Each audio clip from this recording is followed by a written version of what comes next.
Welcome to English 2010. This course is intermediate writing, and the goal is to help you further develop your academic writing skills from what you already learned and experienced through English 1010.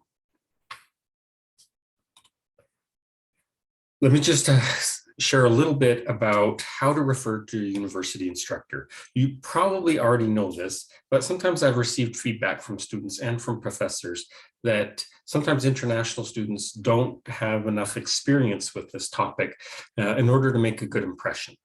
So my name, for instance, is Rob McCollum. Rob is my given name and McCollum is my family name. If you don't know how your instructor prefers to be referred to, the best thing probably to do is refer to them using one of these titles. Now, doctor is a title that's often used for university professors who have a PhD. If you don't know whether your professor has a PhD or doctorate degree, you can just use one of these other titles. For example, Mr. or Ms., or Mr. for a man and Ms. for a woman, or professor. Professor is sometimes the best one to use because you don't have to worry about whether your instructor is a man or a woman. You don't have to worry about whether they have just a master's degree or a doctorate degree.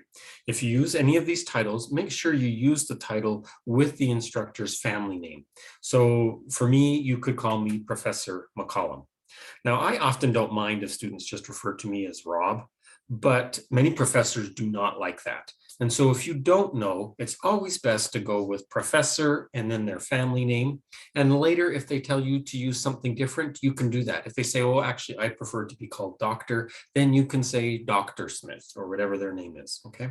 So if you don't know, Professor or Mr. Ms. is usually a good guess. And whatever name they suggest to you, that's the name that you should use. Let's talk about the outcomes of this course. Just like English 1010, the outcomes of this course focus on three main goals: written communication, information literacy, and critical thinking. Let's talk about these in a little more depth. So written communication is about the ability to write good written documents, especially to present information in a way that your audience will understand and will be more likely to accept and learn from.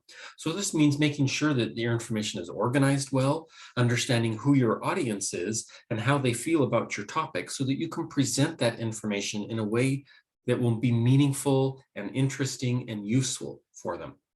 Information literacy has to do with how you use information in order to build your arguments and write your papers.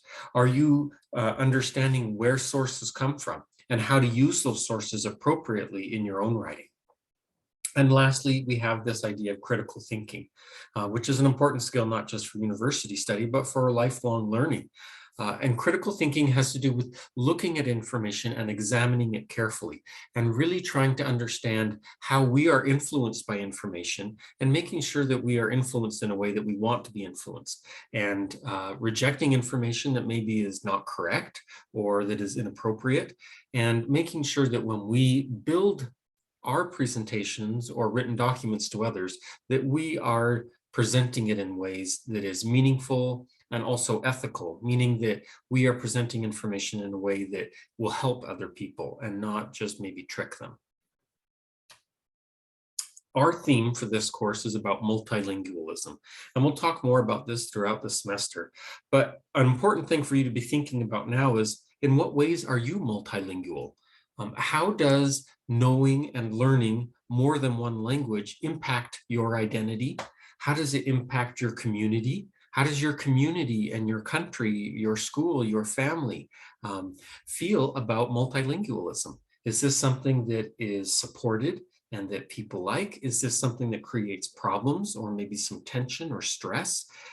What are the advantages and disadvantages of multilingualism? It would be really helpful if you start thinking about what are your experiences with using and speaking and learning other languages, but also how does the idea of multilingualism impact you and your society? Those are the kinds of questions you want to explore this semester, and we'll do that through our reading and writing and our interactions. Let's talk about the main assignments of the course. Every week, you will be responsible for submitting either a spoken video response or summary to our readings or course material, or a written response. And you'll also be responsible to respond to at least one classmate on what they have said or written. You'll also submit a vocabulary log each week of some new words that you have encountered through your listening or reading in this course, or maybe even independently, and how those words are used in English so that you can expand your English vocabulary and use words more effectively. There's 3 major papers for this course. The first one we'll do over the first 3 weeks of the course, and this is a personal essay. And you'll think about your experience as a multicultural person and a multilingual person, and maybe take an experience that you've had and explain that experience and try to get some meaning from that experience. How is your experience as a multilingual person have a message that you could share with someone else? Then we'll write an argumentative paper. This might be most similar to the kinds of writing you did, especially in English 1010, where you had to make an argument or a thesis statement and then provide sources and information to support that statement. The last major writing assignment we do is the research report. And in this one, you will use both secondary sources, meaning articles or videos that you read, as well as primary sources, meaning you will collect information from people through interviews and surveys in order to answer a question that you have about multilingualism. As part of all of this, we will do metacognitive reflections throughout the semester. Each week, you'll have a short quiz that asks you questions about your learning process. And you'll also have a midterm and a final metacognitive reflection where you think about your experience as a learner, what's going well, and how you want to improve as a learner. So here's some advice as you head into the course this semester.